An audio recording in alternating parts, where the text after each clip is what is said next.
Baka akala nila nasa abroad ako. Hindi nila alam sa Davao pala ako pupunta. Kung saan mas maganda, mas malinis, mas safe at napakabait ng mga tao. BBM, hindi ka nag-iisip. Isa kang tanga. Gusto mo ba na kapag president na si Bibi Sara, ay ipakulong ka rin namin? At ang iyong buong pamilya? Mga walang iya kayong mga senador at mga congressman, gusto nyo bang makulong din kayo? Maayong buntag sa tanan. Magandang araw po sa ating lahat, sa ating pangalawang Pangulo, Her Excellency Vice President Inday Sara Duterte, sa ating pong mga miyembro ng City Council, kay Vice Mayor Rigo Duterte, sa ating mga kongresista, Congressman Paulo Duterte, Congressman Omar Duterte, at ang aking kaibigan, Congressman Sid Ungab, sa ating mga city and barangay officials, at higit sa lahat, sa inyong lahat, mga Dabawenyo, magandang araw, at ang aking taus-pusong pagbati at pakikiisa sa ating ginagawang selebrasyon ng Araw ng Davao.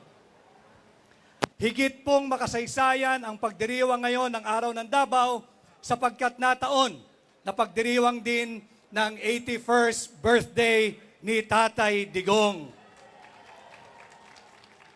And I was also told that in keeping with the times, ngayon lang din ho, nag-celebrate kayo dito sa Araw ng Davao nang walang float, walang motorized or anumang vehicle sapagkat higit na tumataas ang presyo ng produktong petrolyo.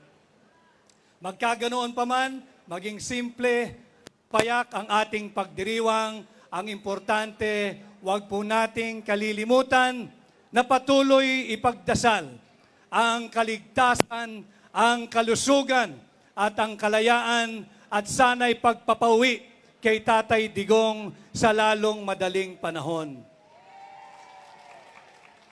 At alam ko rin naman na hindi matitinag ang prinsipyo ng mga Dabawenyo, ng mga Mindanawan. Hindi po kasi aral sa kasaysayan ang kasalukuyang administrasyon.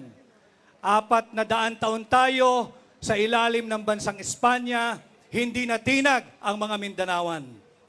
Halos 50 taon tayo na kolonya ng Estados Unidos, hindi natinag ang mga Mindanawan.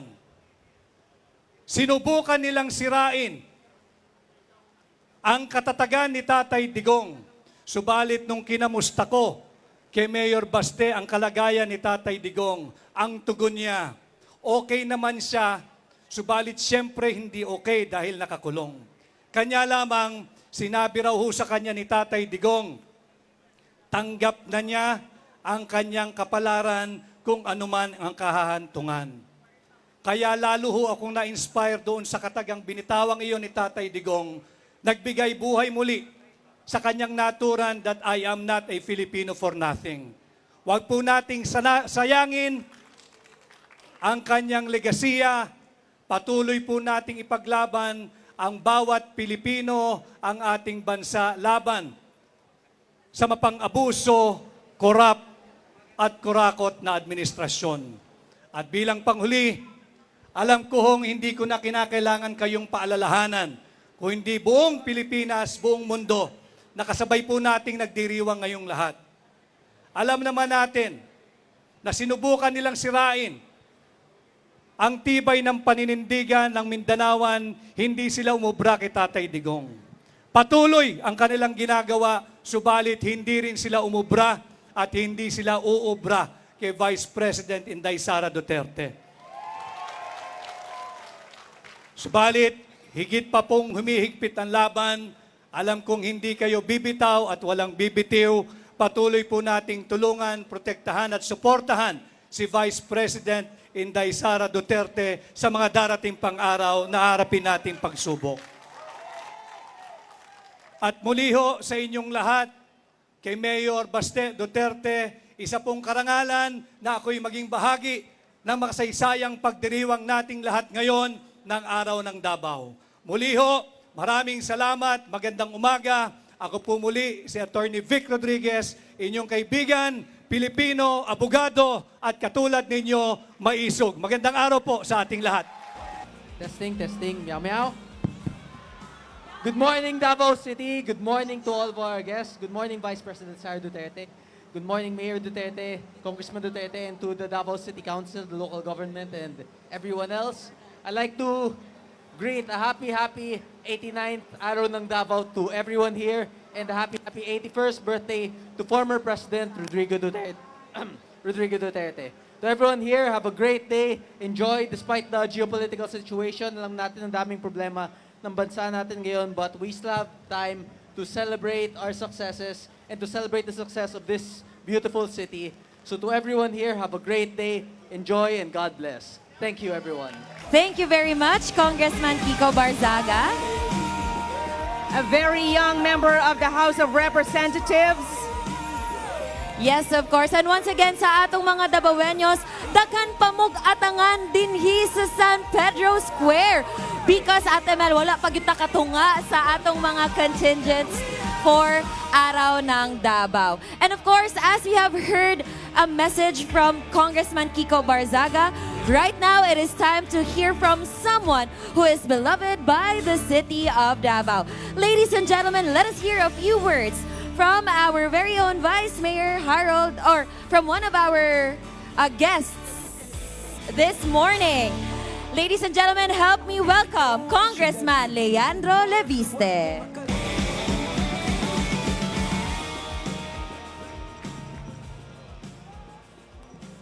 Vice President Inday Sara Duterte, Mayor Baste Duterte, Vice Mayor Rigo Duterte, Congressman Sid Ungab, Congressman Omar Duterte, Congressman Harold Duterte, to the whole Davao City Council, to all of our other special guests, and to, of course, all of the Davaoenos. Maayong buntag sa inyong tanan. Happy Araw ng Davao and happy birthday, PRRD. Daghang salamat po, Mayor Duterte, sa inyong imbitasyon. And I'm very happy to be here again. And to all of the participants in today's parade, you've done a very good job, and I hope that we have a very good day today. Alam niyo po, ako ay masaya na makabalik dito habang ang Congress ay nasa session break. And sinabihan ako na kaming mga congressman, dapat wag masyadong manggulo. Mas mabuti daw ang congressman ngayon, magbakasyon muna. At baka akala nila nasa abroad ako. Hindi nila alam, sa Davao pala ako pupunta. Kung saan mas maganda, mas malinis, mas safe, at napakabait ng mga tao. At dapat din suportahan ngayon ang domestic tourism, lalong-lalo na dahil sa taas ng presyo ng langis. Ganon din, kung may mga Davaoenyo na gustong bumisita sa Maynila, welcome na welcome po kayo at pwede tayong magkita sa Luneta. Mayor, baka pwede tayong mag-arkila ng barko. At kahit ilang Davaoenyo ang gustong bumisita sa Maynila, pwede tayong magkita doon. Sabihin lang ninyo ilan ang gustong bumisita. Pero baka aabot sa 100,000. Baka kung anong iisipin nila. Basta nandun tayo para sa turismo at sightseeing lang. Pero pagdating ninyo sa Luneta, bahala na kayo kung saan kayo susunod na pupunta. Kaya ako po ay, of course, also sure na gusto niyong bumalik kaagad sa Davao dahil ang ganda dito. At ang Davao, of course, ay isang very promising tourism destination na gustong puntahan ng mas marami pang mga Pilipino. At lalong-lalo po ngayong araw, ang araw ng Davao at ang isang special day, ang birthday ni former President Rodrigo Duterte. I'm sure It's going to be a very festive day. Kaya bago akong magtapos, gusto ko lang pong batiin muli ang buong lungsod ng Davao, isang happy araw ng Davao, happy birthday PRRD, at isang maayong buntag sa inyong tanan. Daghang salamat po muli sa inyong imbitasyon. Daghan kaayong salamat to Congressman Leandro Leviste. Truly, Davao City has so much to offer, and it's great that we are actually being acknowledged, not only in the national stage, but even in the international stage. And now, since we are already hearing a few words from our guest, one of our guests for this morning would also like to extend their greetings for our beloved city of Davao. Ladies and gentlemen, let us welcome Vice Mayor-elect from Isabela, Attorney Harold Respicio.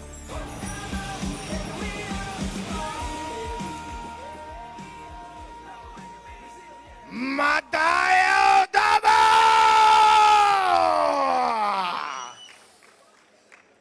Maayong buntag Davao! Gusto ko mas malakas. Maayong buntag Davao! Yeah, buddy! Magandang araw po sa inyong lahat. Ako po si Attorney Harold Respicio, Vice Mayor ng Reyna Mercedes Isabela. Ang Isabela po ay nasa norte. Isa po akong Ilocano.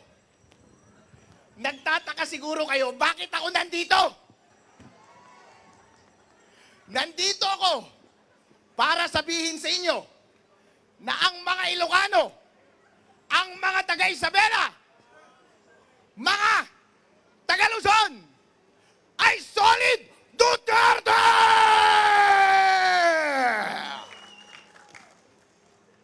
Sinasabi ko po sa inyo, sinasabi ko kay VP Sara, mula sa aming bayan at sa aming isla at sa aming probinsya, mahal po kayo ng mga Ilocano. Totoo po yan. Hindi po ako nambobola. Dahil po, kahit sabihin nilang maraming nagmamahal kay BBM, hindi ibig sabihin na hindi namin mahal si Sara. Dahil sa totoo lang po, nung tumakbo si VP Sara at si BBM ng sabay, noong nakaraang eleksyon, tuwang-tuwa po kami. Bakit po? Dahil ito na po ang pagkakataon na i-redeem ng mga Ilocano ang kanilang masamang nakaraan. Pero BBM, ano ang ginawa mo? Sinayang mo! Instead na i-redeem mo ang pangalan ng iyong pamilya, ang ating lahi, nag-double down ka pa sa pagnanakaw! Instead na suportahan mo ang nagpanalo sa iyo bilang presidente, ipinahuli mo pa ang kanyang ama sa mga dayuhan. Wala kang utang na loob!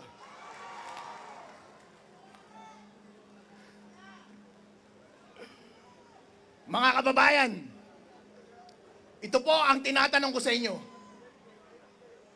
Gusto nyo ba ang umuwi si President Rodrigo Duterte dito sa Davao? BBM, hindi ka nag-iisip. Mas inuna mo ang iyong pinsan na si Tambaluslos. Isa kang tanga. Gusto mo ba na kapag president na si Bibi Sara, ay ipakulong ka rin namin? At ang iyong buong pamilya? Mga walang iya kayong mga senador at mga congressman, gusto nyo bang makulong din kayo?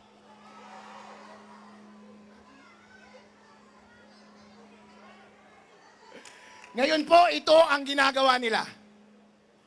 Gusto nilang i-impeach si VP Sara para hindi siya manalo bilang presidente ng Pilipinas. Papayag ba kayo doon? Ayun, gusto kong mas maging malakas ang inyong sagot. Gusto kong iparinig ninyo hanggang sa Malacanang. Papayag ba kayong hindi maging presidente si VP Sara Duterte ng Pilipinas!